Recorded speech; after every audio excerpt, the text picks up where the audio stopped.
Welcome to the HR Offscript. This is the podcast where we will uncover opportunities and talk about conversations that usually happen behind closed doors. We will uncover everything around cost opportunities, business outcomes, and really look at how we lead and build culture in the world of work today, particularly in the Asia Pacific region. Welcome, listeners. Welcome, Sandhya, to the HR Offscript. It is such an amazing moment for me today, Sandhya, because I've known you. We've known each other for 22 years. And the first time we got introduced was in a classroom setup. You being my professor at Narsi Monji, where I did my MBA. And you were not just the head of the program that we did, but also my organization behavior teacher. And I can very, very proudly say that so much that I've learned about organization behavior is from your guidance. So it makes me amazingly proud and super happy to be here with you talking about an amazing topic that is so close to my heart, and I know it's very close to your heart as well. For the listeners, let me introduce to you Sandhya Karpe. She's the leader of the Conference Board's Asia Human Capital Center and the program director of the Inclusion Council, which is a discussion forum for regional DEI leaders, very much in line with our topic today. Sandhya is widely cited and a published thought leader in this space with over 4 years of experience in academia as well as a practitioner. Welcome again, Sandhya. Thank you so much, Roop, first of all, for your kind words. And I'm so thrilled to be here and to be a part of this conversation. As you rightly said, this is a topic which is very, very close to my heart. So any ways that I can make a small difference to move the needle, I'm always willing to help. So thank you for having me. Let's think about this scenario. We have an employee, Putri. She's based in the Jakarta office of a global multinationals. And she's just received the latest stats from her headquartered organization, which says diversity is on the way up. However, Putri really does not feel this personally. She's a senior leader in the business, but has not seen the needle really move in her experience. So today we're really going to talk about this big question. And what do you think this would say about the company's inclusion policy? So, Roop, what you've just described is a very, very probable scenario in the multinational world. Asia is evolving very differently in the D&I space, and the kind of issues and the context that we are dealing with here in the region is really quite unique and distinct, and sometimes seems quite far removed from how companies in the West or individuals in the West are really experiencing D&I and more specifically inclusion. So we definitely want to do a deep dive into these issues as we move forward in this conversation. But you're absolutely right that very often the lived experiences of employees here in the region seem quite different from how their colleagues and counterparts in the West experience inclusion. And it is, not just by chance, right? We tend to label Asia as one market, but it isn't. And really what happens is that every particular region or country might see diversity differently. And typically at AMS, when we talk about diversity, we have so many different lenses. But when I talk to our clients in this market, the first lens that they think about is gender. And just in terms of the whole inclusion piece as it relates to uniqueness in the market, uniqueness of this particular aspect of diversity, i.e. gender, do you have anything to share? Particularly, I know we were talking about some of the research that you have recently undertaken, and it'd be great to bring that to life. Yeah, absolutely. So I want to just do a double click on the first point that you mentioned, which is that the situation in Asia is so different, and Asia is typically painted with one big broad brush as a single region, and the fact is that it's not. It is one of the regions with the highest level of complexity from a D&I perspective, because it has the largest number of ethnicities, races, languages, and therefore any solution that comes from the West is typically not exactly suited very perfectly to each of the markets. And then, as you rightly described, there are nuances within the region, and each market and each country is so different that makes solutioning, really quite complex and difficult.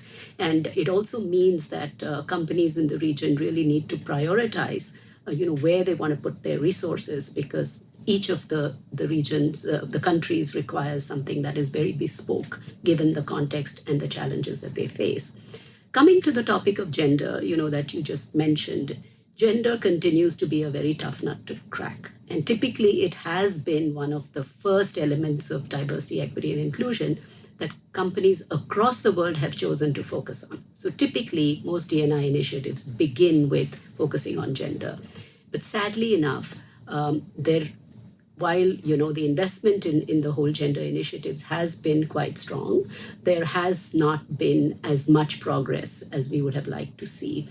And in the region, that's true as well. We don't see enough women on boards. We don't see enough women in leadership positions. And as we know, that is a vicious cycle. And we do know that the more women there are represented at senior levels in the organization, the more they're able to pave the way for others, to follow. So this has been a bit of a challenge across the region here in Asia.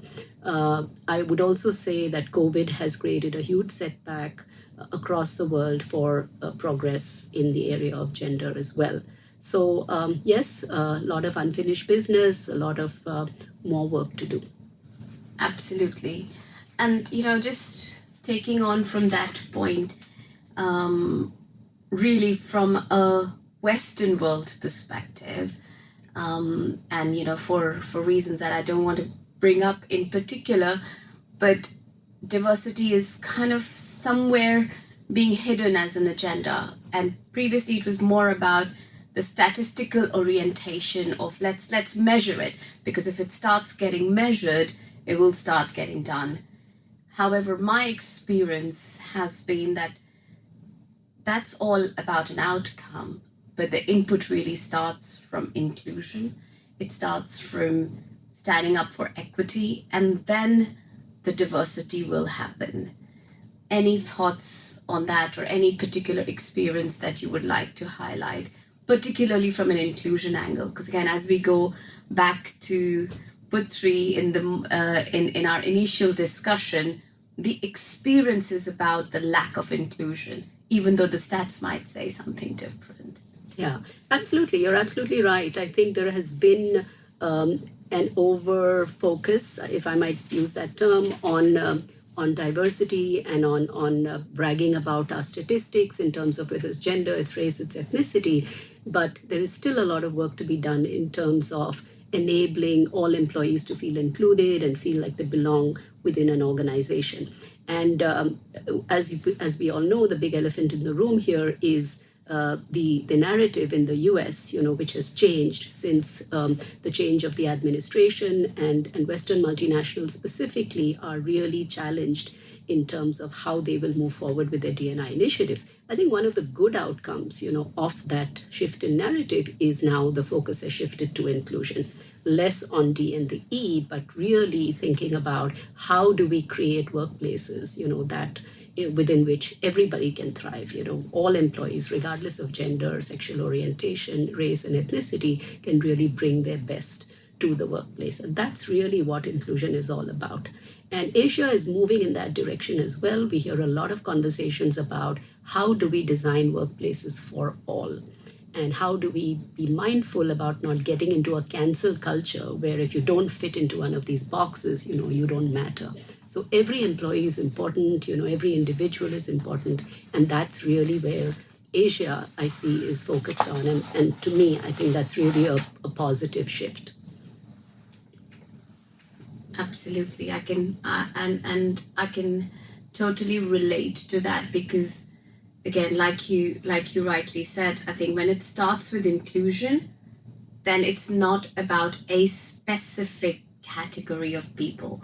Because again, in the last couple of months, we've also heard people getting left out, particularly white male, in that environment, saying, what about us? Because you're all the time talking about the focus on positive gender, which is always about female. Interestingly, I'll tell you a little bit about AMS, and our latest DIB impact report really highlights specific global and local statistics on gender, ethnicity, as well as socioeconomic background, where we're tracking representation, we're tracking pay gaps, and impact through our employee resource groups. And as we've sort of really looked at that, the link between diverse teams, the innovation and business outcomes is all very, very visible. Teams that are diverse tend to perform better. There is much better performance from an EBITDA standpoint as well as we were alluding to earlier. It also happens that if a team is diverse, the pipeline is diverse as well. And if the leadership is truly inclusive and thinking about, this is my agenda, not just because I want to make a stat, but it comes from an inclusion practice. It comes from a practice of, this is the fair thing to do, this is the right thing to do. Those are the teams that perform really, really better as well. Now, particularly in Asia, if we move a little bit away from gender, the other things that I think are quite important and sometimes not spoken about is the LGBTQ inclusion. And I wonder if you have any thoughts on that. And then markets like Japan, where neurodiversity is almost statutorily being a part of sort of, their diversity agenda, but then how much of that is really a tick box exercise versus it being really, the population, whether it's LGBTQ or diverse population, being included. Love to know your thoughts about that. Sure, Roop. I think, as you've rightly said, gender continues to be a common thread across the region in multiple countries. However, the priorities, as I said earlier, seem to be quite different. LGBTQ, as we know in Asia, is a very sensitive topic. However, we've had some recent wins in terms of legalization of same-sex marriage in Thailand. We've had some court cases in Hong Kong that have been, favored the LGBTQ inclusion. So we are seeing that different countries are prioritizing differently. So LGBTQ is a priority in Thailand, for example. Gender continues to be a top priority, and neuro inclusion, as you mentioned, in Japan, in South Korea. In Australia, it is the inclusion of indigenous populations. In India, it may be the color of skin, and more recently, religion. Yeah. So, and we have casual racism in many parts of Asia as well. So there are different priorities that are emerging, and I think each country really needs to focus on, what's really most important, from an inclusion perspective, what are the key derailers, and how do you really work through them?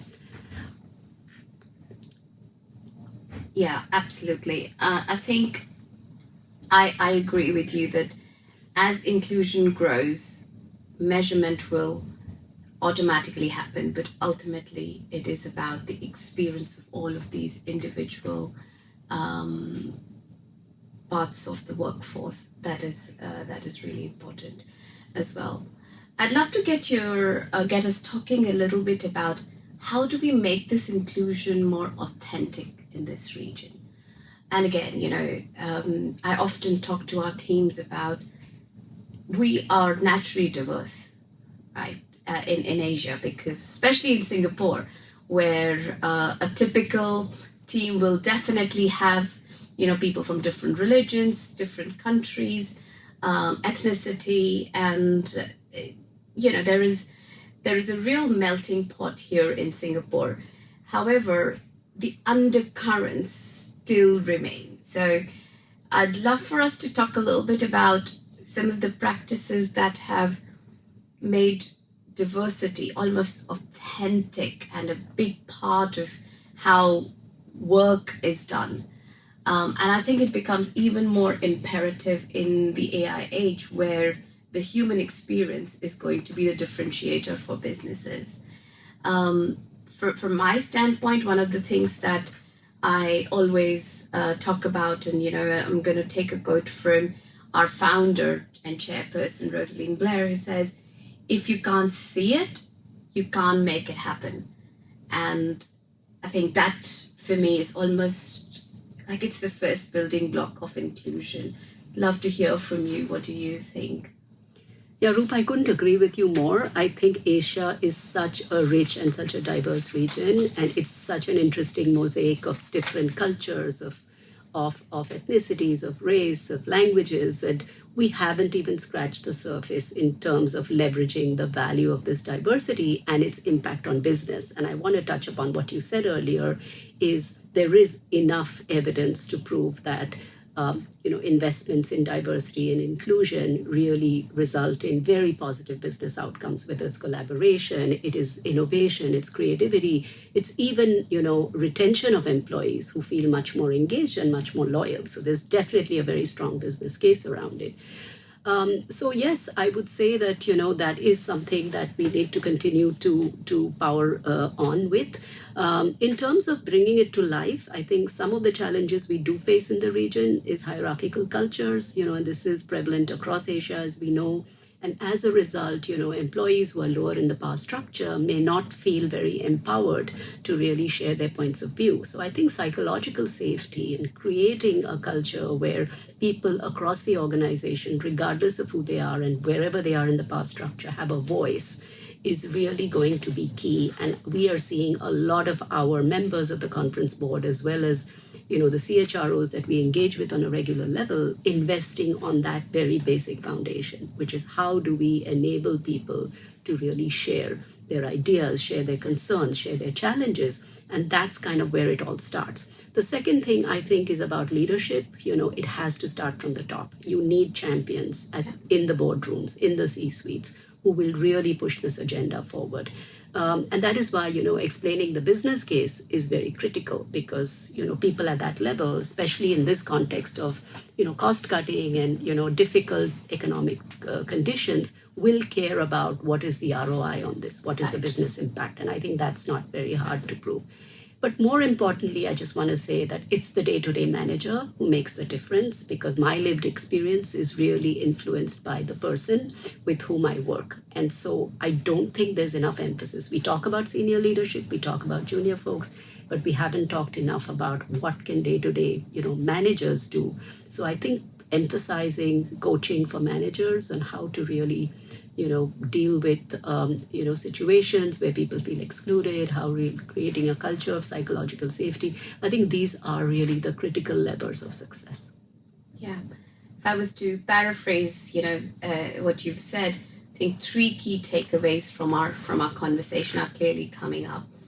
One is we all agree that the business case is there, but I think the how do we ensure that the leadership, the middle management, both are equally invested in the inclusion piece is really, really important. So I think I love what you said, that it's great to have leaders. I mean, that's almost table stakes, that leadership is convinced and they are front and center of inclusion, but also how do they ensure that the middle managers are coached to ensure inclusion and avoiding exclusion. I think that's probably a real learning from our conversation today.